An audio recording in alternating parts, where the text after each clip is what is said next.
Hello दोस्तों, स्वागत है आपका नई क्लास में नए टॉपिक के साथ में। आज आपका हिंदी के एमसीक्यू का वन शॉट होने वाला है। आज की क्लास को जिसने भी एंड तक देख लिया, इससे बाहर एमसीक्यू नहीं आएंगे, क्योंकि बिल्कुल इंपॉर्टेंट पिछले 5 सालों में, 6 सालों में, 7 सालों में बार बार रिपीट होने वाले एमसीक्यू को आज मैं लेकर आया हूं। इस क्लास को देख लेना और केवल देखना ही मत, नोट कर लेना। बहुत इंपॉर्टेंट एमसीक्यू आज मैं बता के जाऊंगा, ठीक है? ध्यान से सुनो। आज आपका हम देखेंगे हिंदी गद्य साहित्य के इंपॉर्टेंट एमसीक्यू।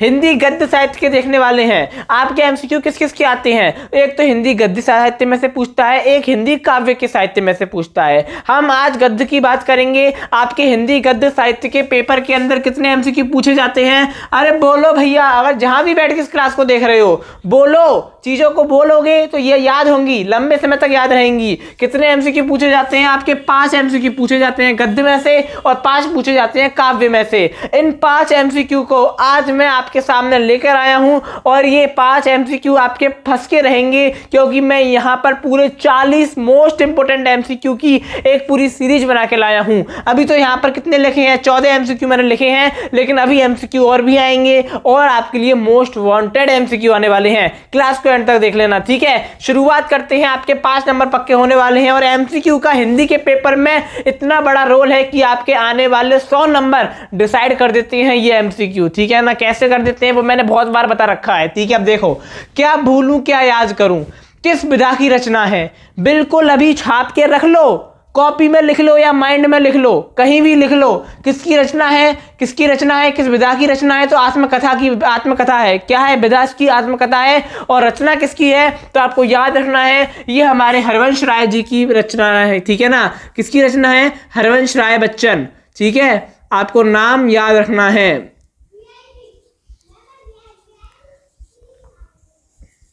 हरवंश राय बच्चन जी की रचना है। क्या भूलूं क्या याद करूं, ठीक है? और इसकी विधा क्या है? तो ये आपकी आत्मकथा है, ठीक है? उसके बाद सरदार पूर्ण सिंह किस युग के लेखक हैं? तो ये द्विवेदी युग के लेखक हैं। किस युग के लेखक हैं? द्विवेदी युग के लेखक हैं। बहुत इंपॉर्टेंट ये क्लास है। जिसने भी क्लास को देख लिया एंड तक, एमसीक्यू से बाहर आ जाना तो नीचे कमेंट करके जाना। मोस्ट इंपॉर्टेंट एमसीक्यू आपके लिए लेकर आया हूं, ठीक है? तो हिंदी का प्रथम उपन्यास है परीक्षा गुरु। हिंदी का प्रथम उपन्यास क्या है?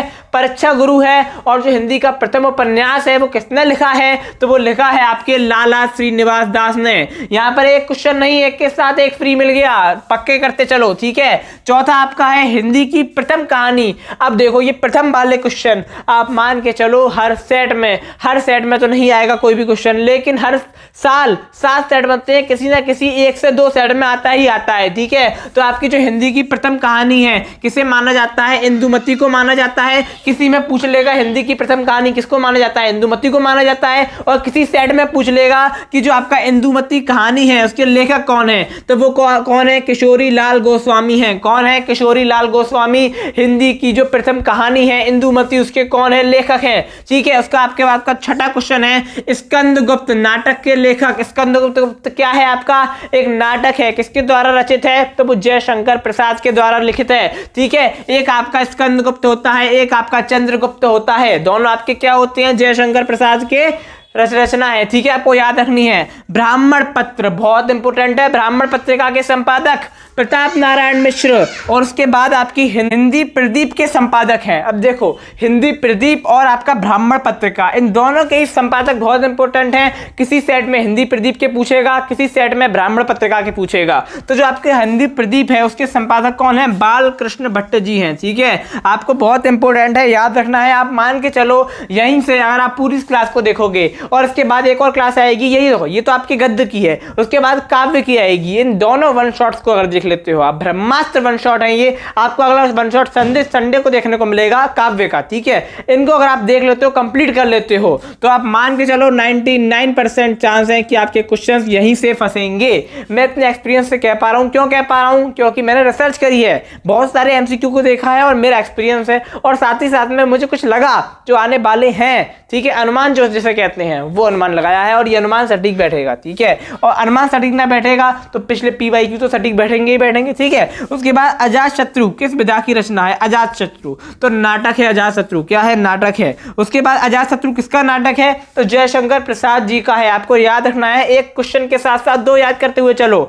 अजातशत्रु किसका नाटक है? जयशंकर प्रसाद जी का। और क्या विधा है? तो ये नाटक है, नाटक आपको याद रखना है। उसके बाद शेखर एक जीवनी के लेखक हैं, कौन है? अज्ञेय जी हैं। शेखर एक जीवनी मान के चलो 100%, 1 से 2 सेट में ऐसा हुआ ही नहीं है आए ना, और ऐसा होगा भी नहीं ना आए, आके रहेगी। शेखर एक जीवनी के लेखक हैं अज्ञेय। और ये क्वेश्चन बहुत लोग गलत करते हैं, गलत लिख के आते हैं। शेखर एक जीवनी की विधा पूछी जाती है तो हमको लगता है कि ये जीवनी विधा है। शेखर एक जीवनी नाम है लेकिन विधा जीवनी नहीं है। इसकी विधा क्या है? नेक्स्ट क्वेश्चन मैंने दे रखा है, शेखर एक जीवनी किस विधा की रचना है? तो ये उपन्यास है। शेखर एक जीवनी क्या है? उपन्यास है। किसका उपन्यास है? तो अज्ञेय जी का उपन्यास है। आपको पता होना चाहिए, नहीं पता तो पता अब हो गया है, कोई दिक्कत की बात नहीं है। कफन कहानी के लेखक कौन है? कफन कहानी मुंशी प्रेमचंद्र जी, ठीक है। उसके बाद आपका 13वां क्वेश्चन है, राष्ट्र का स्वरूप निबंध संकलित है। तो देखो बहुत इंपॉर्टेंट है, राष्ट्र का स्वरूप जो निबंध है, राष्ट्र का, पहली बात तो यहां से 3 क्वेश्चन बनेंगे। राष्ट्र का स्वरूप क्या है? निबंध है। इसकी विधा क्या है? तो निबंध विधा है। राष्ट्र का स्वरूप कहां संकलित है? तो पृथ्वी पुत्र में संकलित है। और जो राष्ट्र का स्वरूप है, इसके लेखक कौन है? अरे कितनी बार चैप्टर पढ़ा होगा आपने, कौन है इसके लेखक? वासुदेव शरण अग्रवाल। कौन है? वासुदेव शरण अग्रवाल। उसके बाद 14वां क्वेश्चन है, चिंतामणि के रचनाकार हैं, कौन है? आचार्य रामचंद्र शुक्ल जी हैं। और चिंतामणि किस विधा की रचना है? ये आपको बताना है कमेंट करके।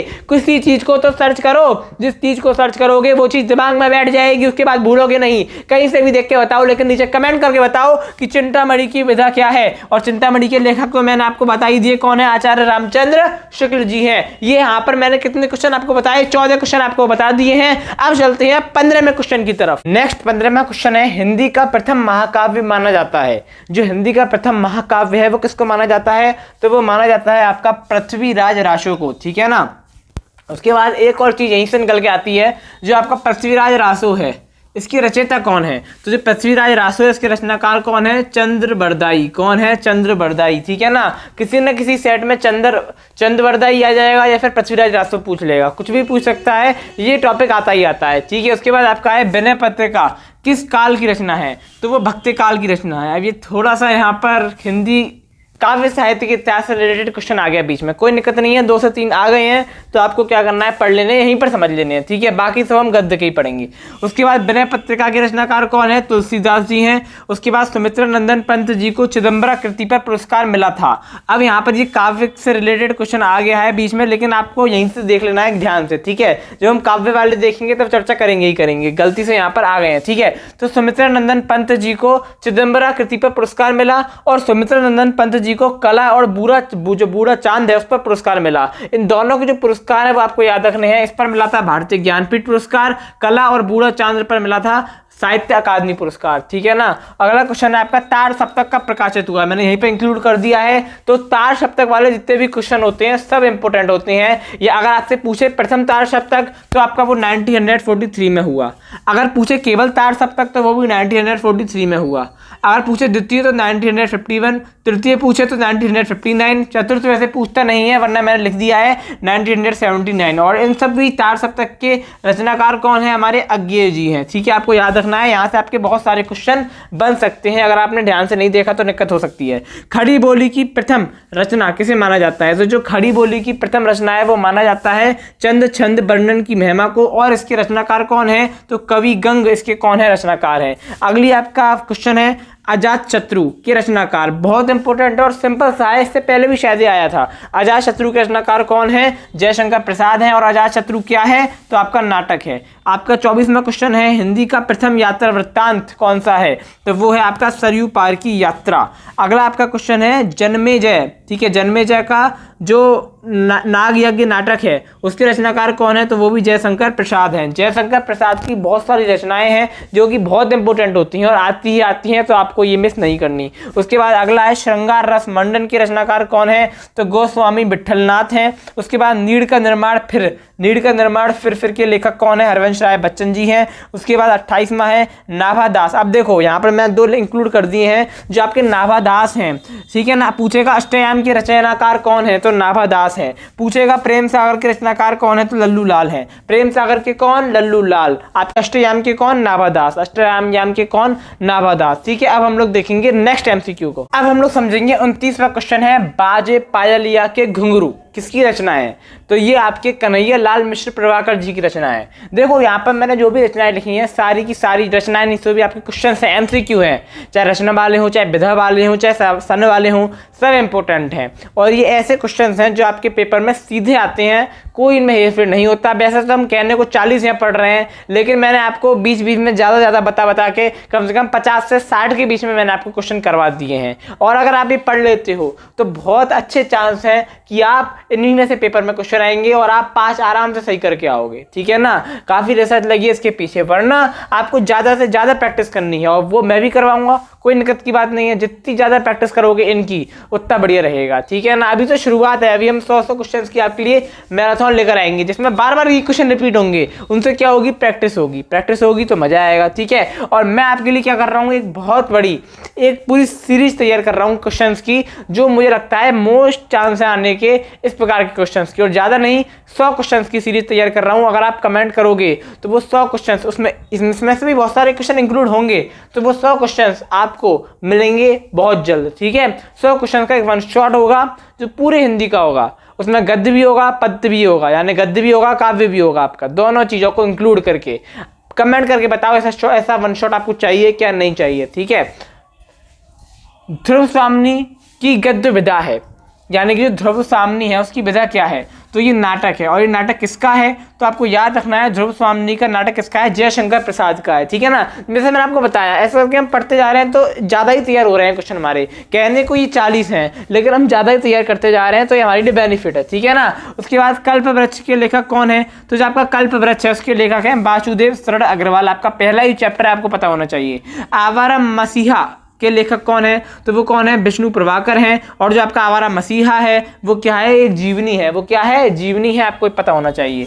उसके बाद आपका 33 क्वेश्चन है साहित्य सहचर के लेखक कौन है? तो साहित्य सहचर के लेखक हैं हजारी प्रसाद, ठीक है ना। और आपका 34वां क्वेश्चन है सत्यार्थ प्रकाश के रचनाकार कौन है? तो स्वामी दयानंद सरस्वती जी कौन है? आपके सत्यार्थ प्रकाश के रचनाकार हैं। उसके बाद आपकी अगला क्वेश्चन है उसने कहा था कहानी के लेखक कौन है? चंद्रधर शर्मा गुलेरी हैं। उसने कहा था ये क्या है? ये कहानी है, आपको पता होना चाहिए, पेपर में आया है। 36 नंबर क्वेश्चन है वागधारा निबंध। वागधारा क्या है? एक निबंध है। संग्रह के लेखक कौन है? तो डॉक्टर वासुदेव शरण अग्रवाल जी हैं। 37वां है हजारी प्रसाद द्विवेदी जी का जन्म किस जनपद में हुआ? अब देखो यहाँ पर जन्म से संबंधित क्वेश्चन आ गया, जो कि आता है, आपको समझना होगा। जो कि आपके चैप्टर में जो भी आपके रचनाकार दे रखे हैं, कवि दे रखे हैं, उनका जन्म से संबंधित चीजें पूछ सकता है। उनके माता का नाम, उनके पिता का नाम, उनका जन्म सन, उनके जन्म का स्थान हो सकता है पूछ ले। कभी कभार इससे आउट भी पूछ लेता है, लेकिन चांस बहुत कम है। आपको ये याद करना है कि जो जो मेरे सिलेबस में है उसके रचनाकार मुझे पता हो, उसके क्या कहते हैं, मुझे जन्म स्थान पता हो, जन्म तारीख पता हो, उसके साथ माता पिता का नाम पता हो, इतना आपको पता करके जाना है, ठीक है। तो हजारी प्रसाद द्विवेदी जी का जन्म जनपद पूछा है तो बलिया है, ठीक है ना। आपने पढ़ा है कब हुआ था? 1907 में हुआ था, ठीक है ना। बलिया जिले के छपरा नामक ग्राम में हुआ था और 1907 में हुआ था, ठीक है। उसके बाद अगला है वसुधा नामक पत्रिका के संपादक का नाम को क्या है? तो वसुधा नामक जो पत्रिका है उसके संपादक कौन है? हरिशंकर परसाई जी हैं। 39 क्वेश्चन है वैदिक की हिंसा, ठीक है ना, ने भक्ति के लेखक कौन है? भारतेंदु हरिश्चंद्र जी हैं। 40वां है आपका तिब्बत यात्रा किस विधा की रचना है? तो यात्रा वृत्तांत है। क्या है ये? तिब्बत यात्रा से संबंधित है, तो यात्रा वृत्तांत है। तो यहाँ पर हमने 40 के करीब मोस्ट इंपोर्टेंट जो आपके क्वेश्चन है, कहने को 40 है, 50 से 60 क्वेश्चन हमने यहाँ पर तैयार कर लिए हैं और ये मोस्ट इंपोर्टेंट क्वेश्चन है। आपको उनको नोट करना है, जैसे जैसे मैंने आपको बताया है, पूरा मैंने आपको समझाया है, पूरा एक कह सकते हो आपको टच दिया है समझा के। अब मैं इसकी PDF दे दूँ तो कोई फायदा नहीं, आपको वो टच नहीं मिल पाएगा, वो चीजें समझ में नहीं आ पाएंगी। लेकिन इस क्लास को देखा होगा, यहाँ तक देखा होगा, तो चीजें समझ में आई होंगी। आशा करता हूँ कि आपको समझ में आ गया होगा। अब मैं आपको मिलूंगा एक और नई क्लास में नए टॉपिक के साथ में। तब तक के लिए जय हिंद, जय भारत।